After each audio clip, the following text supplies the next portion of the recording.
SIR को लेकर? 25 जिले हम माननीय मुख्यमंत्री जी और हमारे दोनों उप मुख्यमंत्रियों के साथ ये बांटे गए हैं बहुत दिनों से, जिसके हम लोग प्रत्यक्ष रूप से काम देखते हैं।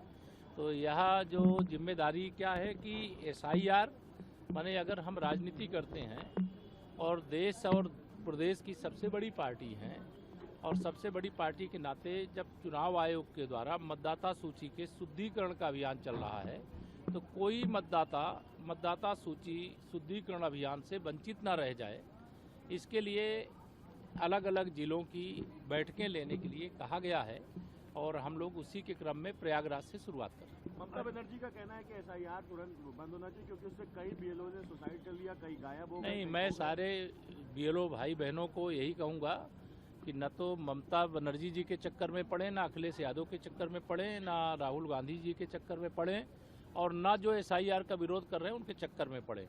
अपने कर्तव्य का हिम्मत के साथ, जिम्मेदारी के साथ पालन करें। आत्महत्या किसी भी समस्या का समाधान नहीं होता है, लेकिन लोकतंत्र की मजबूती के लिए मतदाता सूची के शुद्धिकरण का अभियान जो चल रहा है, जिसमें जो स्वर्गीय मतदाता हैं उनका नाम हटना चाहिए। घुसपैठिया अगर कोई घुस आया है इन तुष्टीकरण की राजनीति करने वाले दलों के कारण मतदाता सूची में, तो उनका नाम हटना चाहिए। किसी मतदाता का नाम एक से अधिक स्थान पे है तो उसे एक स्थान पर होना चाहिए। और कोई युवा मतदाता 18 साल की आयु पूरी हो गई है तो उसका नाम भी मतदाता सूची से जुड़ना चाहिए। ये एक लोकतांत्रिक प्रक्रिया है, सदा होती रही है, लेकिन क्योंकि भारतीय जनता पार्टी लगातार चुनाव में जीत रही है, अभी बिहार में ऐतिहासिक विजय हमारी फिर से हुई है और आगे जहां चुनाव होने वाले वहां भाजपा के जीतने की पूरी उम्मीद है। इससे ये विपक्षी बौखला करके उल्टे सीधे प्रलाप कर रहे हैं जिसका जनता पर कोई असर नहीं। अच्छा, कांग्रेस ने कहा है कि अब जो है वो पंचायत चुनाव अकेले दम पर लड़ेगी, क्या सपा से कांग्रेस? ये कांग्रेस की समस्या है, वो अकेले लड़ने चाहे मिल के लड़ने, खिलेगा कमल। अच्छा सर, आज ने कहा है कि आरक्षण नहीं तो वोट देने का अधिकार नहीं तो आरक्षण खत्म।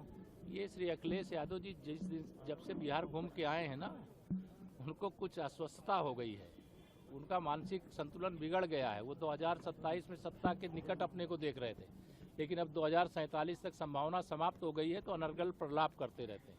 लेकिन ना कोई आरक्षण खत्म कर पाएगा, ना कोई संविधान खत्म कर पाएगा और ना अभी जो आने वाले समय में बहुत सारे सुधार के बड़े बड़े काम होने वाले हैं देश प्रदेश यानी डबल इंजन सरकार के माध्यम से, ना उनसे कोई रोक पाएगा। अच्छा, तमिल संगमम